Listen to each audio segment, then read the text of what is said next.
क्या अरविंद केजरीवाल पंजाब के सीएम बनने जा रहे हैं क्या? नहीं नहीं नहीं, अरविंद केजरीवाल जी ये थ्योरी काफी टाइम से चल रही है। ये थ्योरी 10 साल से चल रही है। पर जब से दिल्ली का रिजल्ट आया उसके बाद से ये थ्योरी 10 साल से चल रही है। जब हम शुरू में पंजाब में चुनाव लड़ने गए पहली बार, तब से ही लोगों ने कहा कि नहीं नहीं अरविंद केजरीवाल मुख्यमंत्री बनेंगे। तब हमारी पार्टी विपक्ष में आई। उसके बाद जब हमने फिर से चुनाव लड़ा, तब फिर से लोगों ने कहा कि नहीं नहीं अरविंद केजरीवाल जी मुख्यमंत्री कुछ नहीं है ना ऐसा कुछ भी नहीं है। कुछ भी नहीं है। भगवंत मान जी पंजाब के मुख्यमंत्री हैं और बहुत लोकप्रिय मुख्यमंत्री हैं। मुझे लगता है कि पंजाब के लोगों ने पहली बार ऐसा मुख्यमंत्री देखा है जिसमें राजा महाराजाओं के ठाठ नहीं है, जो लोगों के बीच में रहते हैं, लोगों से गले मिलते हैं, उनके साथ उठते बैठते हैं।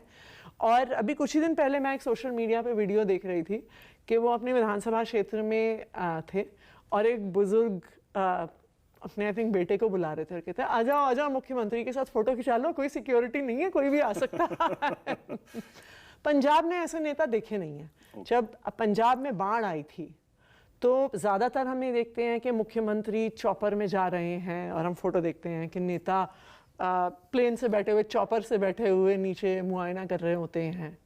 भगवंत मान जी कमर तक पानी में खुद पैदल चल के बाढ़ग्रस्त एरिया में गए थे। पर बीजेपी तो एक थ्योरी चलाती है कि आम आदमी पार्टी टूटने वाली है, भगवंत मान नाराज हैं, अपनी अलग पार्टी बना लेंगे। देखिए क्या है, ये थ्योरीज ना पिछले 10 साल से चल रही हैं। जिस दिन से आम आदमी पार्टी बनी है तब से आम आदमी पार्टी के खत्म होने की थ्योरीज, आम आदमी पार्टी के टूटने की थ्योरीज। अब आतिशी बीजेपी में चली गई है, सौरभ भारद्वाज बीजेपी में चला गया, मनीष सिसोदिया बीजेपी में चले गए। देखिए बीजेपी ने कोशिश की थी क्या कभी आपको लेने की?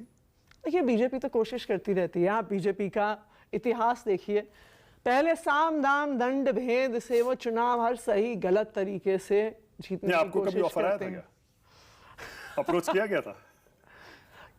हमारे किसी करीबी व्यक्ति को अप्रोच किया गया था हमसे बात करने के लिए। ओके, ये कब की बात है?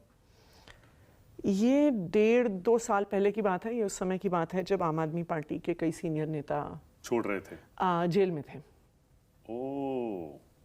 यानी सरकार गिराने की साजिश थी और उसमें आपको अप्रोच किया गया था? ये सरकार गिराने की साजिश ये कोई खबर नहीं है। ये तो भारतीय जनता पार्टी का स्टैंडर्ड ऑपरेटिंग प्रोसीजर है। जैसे मैंने कहा, क्या कहा गया था जब वो ऑफर आया था? कि आप आ जाइए तो आपको मुख्यमंत्री बना देंगे, आप अपने साथ इतने विधायक ले आइए, क्या ऐसा था कुछ? ये कहा गया था कि अब तो आम आदमी पार्टी खत्म है। हाँ। और ये कहा गया था कि आपने इतनी मेहनत करके अपनी राजनीति खड़ी करी है। हाँ। तो अगर राजनीति में आगे बढ़ना है तो एक ही जगह है आने की। ओके। अरविंद केजरीवाल अगर सीएम नहीं बन रहे पंजाब में तो क्या राज्यसभा जा रहे हैं लुधियाना वेस्ट से? अरविंद केजरीवाल, ये तो सही सवाल है ना? अरविंद केजरीवाल जी आम आदमी पार्टी का संगठन देश भर में खड़ा कर रहे हैं, ये सच्चाई है। देखिए आम आदमी पार्टी इस देश की, जैसे मैंने कहा, फास्टेस्ट ग्रोइंग नेशनल पार्टी है। अगर आप इस देश का इतिहास उठा के देखिए। पर राज्यसभा जाने में क्या दिक्कत है? राज्यसभा जा सकता है कोई भी नेता आराम से। नहीं, मैंने नहीं कहा संसद में जाए, विधानसभा में जाए, कहीं तो जाए। मैंने ये नहीं कहा कि आम आदमी के किसी को भी राज्यसभा जाने में दिक्कत है। लोग राज्यसभा जाते हैं, लोकसभा जाते हैं, विधानसभा जाते हैं। ये लोकतंत्र है। अरविंद केजरीवाल जी अभी राज्यसभा नहीं जा रहे हैं। अरविंद केजरीवाल जी आम आदमी पार्टी के राष्ट्रीय संगठन को मजबूत कर रहे हैं। अब लुधियाना वेस्ट का जो इलेक्शन है वो अनाउंस हो गया है, लुधियाना वेस्ट, और वहां पर आपने उतारा है अपने current sitting Rajya Sabha MP Sanjeev Arora को जी। तो अब लोग तो कह रहे हैं वो सीट खाली हो जाएगी राज्यसभा की, वहां से कौन जाएगा? अभी तो आप अरविंद केजरीवाल को मुख्यमंत्री बना रहे थे पंजाब का, अलग अलग थ्योरीज चल रही है। आप उनको राज्यसभा का मेंबर बना रहे हैं। देखिए वह बड़ी इंटरेस्टिंग बात है वैसे। अरविंद केजरीवाल जब लगातार टीवी पे आते हैं, अरविंद केजरीवाल जब अलग अलग चीज़ों पे बयान देते हैं, तो बहुत सारे मीडिया वाले लगातार ये कहते हैं अरविंद केजरीवाल बोलते बहुत हैं, अरविंद केजरीवाल हर चीज़ पे टिप्पणी करते हैं, इतना बोलते क्यों हैं?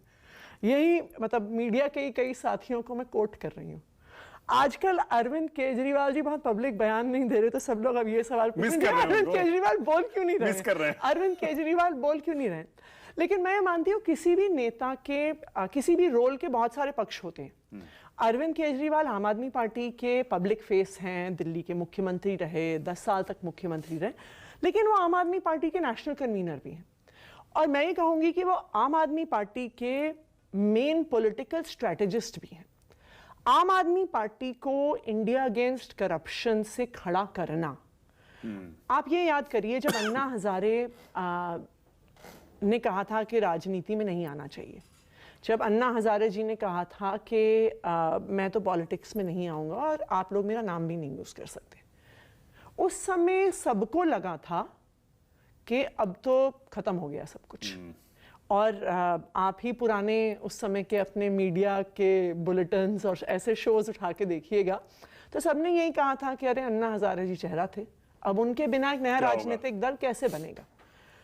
लेकिन ये अरविंद केजरीवाल जी की स्ट्रैटेजी थी, जिसने आम आदमी पार्टी को 28 सीट दिलाई, 67 सीट 67 सीट्स दिलाई, 62 सीट्स दिलाई, पंजाब में सरकार बनवाई, नेशनल पार्टी बनाई। तो अरविंद केजरीवाल सिर्फ एक पब्लिक चेहरा नहीं है, अरविंद केजरीवाल आम आदमी पार्टी के मेन स्ट्रैटेजिस्ट भी हैं। आप ये इशारा कर रही हैं कि फिर से वो अरविंद केजरीवाल पार्टी को दोबारा खड़ा कर लेंगे। यस, और उसी के लिए वो काम भी कर रहे हैं। ओके।